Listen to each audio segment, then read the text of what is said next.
y'all, welcome to Miss Clark's chemistry class. I'm still here talking about solutions, but you'll be glad to hear this is the last lesson on solutions. I know, finally, right? Okay, this lesson we're going to talk about equilibrium.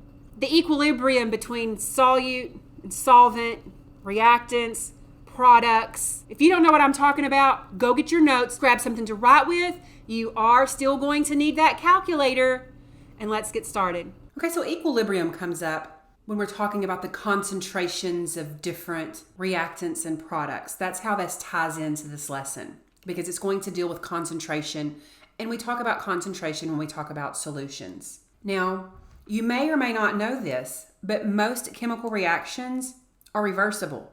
That means your reactants could yield your products, but also your products could yield your reactants. They go back and forth.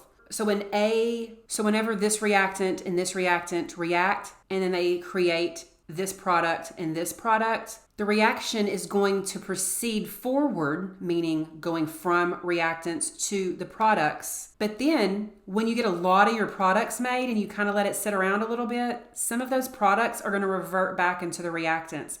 And they're going to bounce back and forth until an equilibrium is reached. When equilibrium is reached, we want to know, does this reaction favor products? Meaning, when this reaction is done and it reaches equilibrium, what are we going to have more of? Are we going to have more products, or are we going to have more reactants? You might be thinking, who cares? I don't.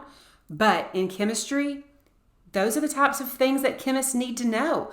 If a chemist is going to do a chemical reaction expecting so many products, then it would be handy to know what is going to be favored in the reaction, products or reactants. And so we can set up a formula for that. Now there's a number that's going to tell us. When we solve our equation and we get this number, that number is going to tell us whether the reactants are favored or the products are favored. And you might already notice I've kind of got this already here.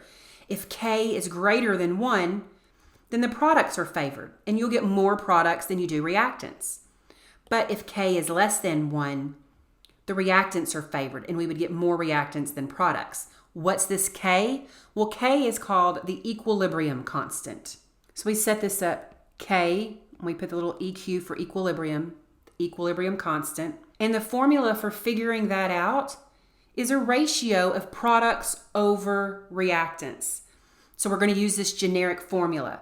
So whatever compound C is, the concentration, when we put brackets around compounds, those brackets are shorthand for concentration. So we would read that, the concentration of C. And then we would use the molar amount, this mole ratio here, the 4. We would use that as a superscript. We're going to raise that to the power of 4. Then we're going to multiply that by the other product, the concentration of D, raise that to the 5th power because there are 5 moles of D. We set a ratio. A ratio often means fractions over our reactants. Products over reactants. So now we've got our reactants. So the concentration of compound A raised to the 2nd power because there's 2 moles of that. There's a times in between these. Here we go. And then the concentration of compound B raised to the 3rd power. So this is the formula that we're going to use. We have the concentration of both of our products raised to the power of however many moles there were after we balanced it. So this has to be a balanced chemical equation, divided by the concentration of the reactants, again, raised to the power. Now, once you do this math, if K is bigger than 1, that tells us that products are favored. But if K is less than 1, then that's going to tell us that reactants are favored. This looks kind of hairy right now, but let's put this into practice by working an example, and I'm hoping that will make more sense. Now, this problem is a problem that we're going to work. We're going to put actual numbers in those places, but sometimes you'll just be asked a question to set up the equilibrium equation. If so, no math involved, just set it up. So let's go through the setup first because we're solving for the equilibrium constant and we've only got one product. Now I'm realizing I forgot to mention something on the previous page.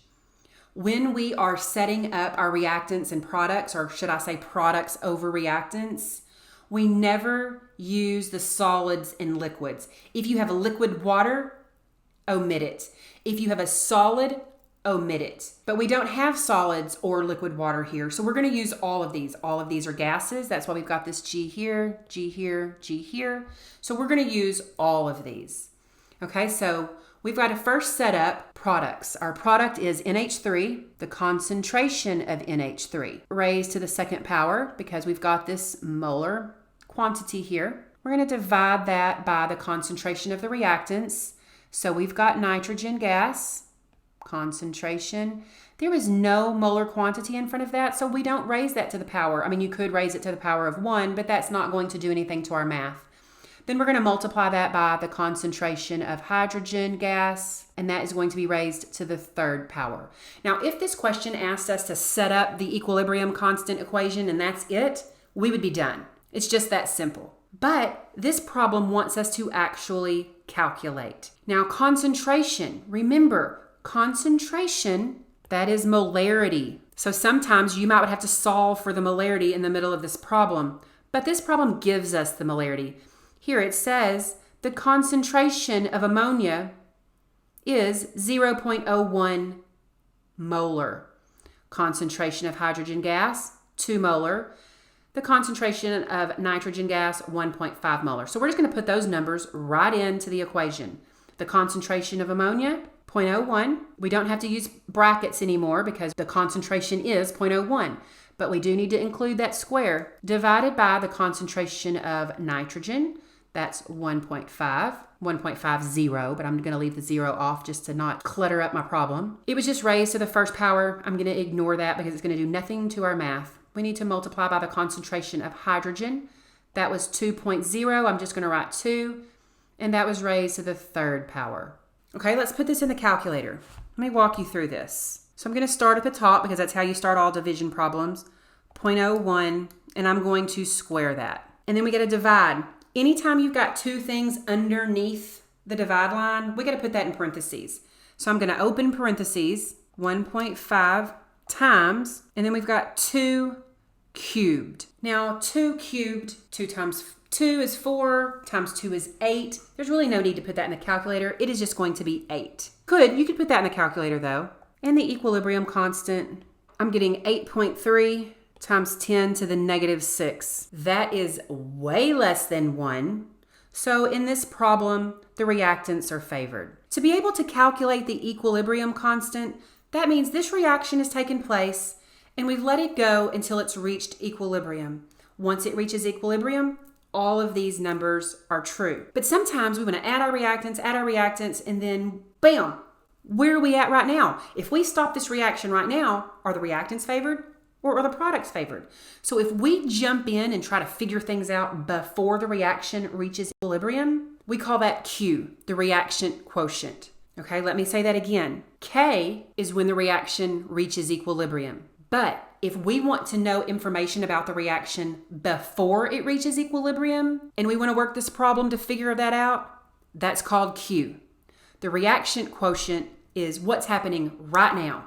One good thing about the reaction quotient, the formula is exactly the same, where we had the concentration of our products raised by whatever powers those were. Okay, so let's rewrite our generic formula again. And I don't exactly remember all the numbers, so I'm just going to make them up as I go. So if we had 2 moles of A reacting with 3 moles of B, and remember, this reaction can go both ways, and then we had 4 moles of C and also producing 5 moles of D. Pretty sure that's what I had.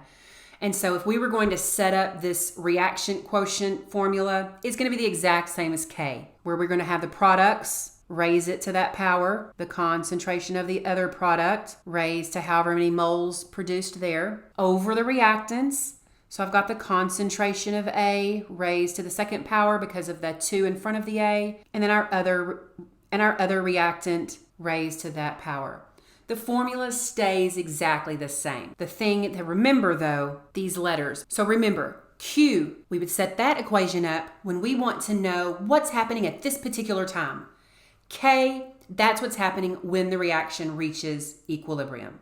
The math stays the same. When we compare Q to K, it tells us something. Now, it is important when you set this up to always put Q first. If you always put Q first, it makes it way easier. So if Q is less than K, and as long as you listed Q first, then you're just going to follow the direction of the inequality sign. And since it's opening to the right, then that means the reaction will proceed to the right. And remember, reactions, we've got reactants yielding products. So if our reaction proceeds to the right, that means products are going to be favored. But if Q is greater than K, as long as Q is first, you can just look at that equality sign and the reaction is going to be favored the way it opens. Does that make sense? It opens to the left, and so the reaction is going to proceed to the left. Reactants are on the left, so the reaction would be proceeding towards the reactants, and the reactants are going to be favored. This little trick of being able to use the inequality sign to tell us what direction the reaction is occurring only works when Q is listed first and K is listed second. Okay? Let's work a problem where Q and K are involved. Okay, so I've got the exact same chemical reaction, nitrogen gas reacting with hydrogen gas to yield ammonia. I gave us K. We're not going to solve for K. There it is right there. Let's read the problem. Currently, currently, that's our key that we're solving for Q. Currently, not at equilibrium. Currently, what's happening right now? That's telling us we're solving for Q. Plus, I gave us K, so we can't be solving for K. Currently, there is 0.80 moles of nitrogen, 0.4 moles of hydrogen gas, and 0.1 moles of ammonia. As the reaction moves towards equilibrium, which direction will the reaction shift and why? They're wanting us to compare Q with K. But first, we've got to solve for Q, okay? So we're going to use that formula again. Products over reactants. We would always ignore solids and liquid water. Again, this problem doesn't have solids or liquid water, so we don't have to worry about that.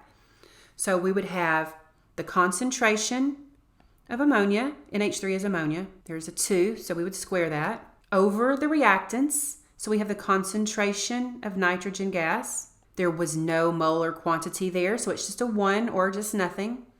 And then we've got the concentration of hydrogen gas. That molar ratio is a 3. And we have numbers to put in those spots, so let's go ahead and do that. The concentration of ammonia, here it is right here, 0.1. That's going to be squared. The concentration of nitrogen, 0.8. That one wasn't squared, so we were just going to leave it alone.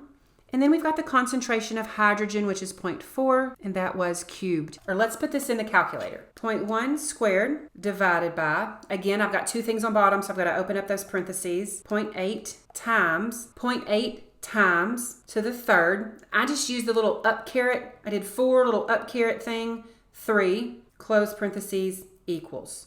I am getting that Q equals 0.195. But I guess I only need 2 sig figs, so that would be 0.20. Okay, so now we've got to compare that to our K. Now, that is a huge number. K is definitely bigger. That power of 5 right there, pretty big number. But remember, we want to list Q first. So Q and K. K is bigger, so I'm going to open my mouth towards K because it's bigger. And that means our reaction is going to proceed to the right. So it says, which direction will our reaction shift? Well, it's going to shift to the right, towards our products. Why is that? Well, it's because the reaction quotient was smaller than the equilibrium constant. The reaction quotient was smaller than the reaction quotient was smaller than the equilibrium constant. Equilibrium constants. Not that difficult. If you have watched all the videos in this series, you should be a pro when it comes to solutions. Okay, well that wraps up solutions. Until next time, bye y'all.